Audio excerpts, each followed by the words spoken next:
સુરતમાં સતત વધી રહેલી વસ્તીની સંખ્યા વચ્ચે પાંડેસરા પોલીસ મથકની હદમાં સુરત પોલીસ કમિશનર અને ઉધના ધારાસભ્ય સહિતનાઓ હસ્તે બે પોલીસ ચોકીનું આજરોજ ઉદ્ઘાટન કરવામાં આવ્યું હતું। સુરતમાં વધતી જતી વસ્તી અને પરપ્રાંતિયોની વધતી સંખ્યાને લઈને પોલીસ મહેકમ પણ વધારી રહ્યો છે।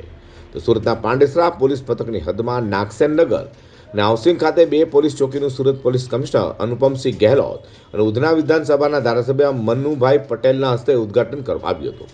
આ સમયે ઉચ્ચ પોલીસ અધિકારીઓ સહિત શહેરના મહાનુભાવો ઉપસ્થિત રહેવા પામ્યા હતા। તો પોલીસ ચોકીઓ શરૂ થતાં 8 લાખ લોકોને તેનો લાભ મળશે। આજે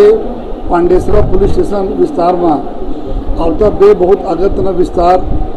જેના અમારા માનનીય ધારાસભ્ય શ્રી મનુભાઈ પટેલ સાહેબ ઉધનાના એમએલએ સાહેબના બી ઘણા દિવસોથી એક પ્રજાના એક ડિમાન્ડના ધ્યાનમાં રાખીને અને ખરેખર જો આ વિસ્તારમાં ચોકીના પોલીસના ચોકીની બહુ જરૂરિયાત હતી એના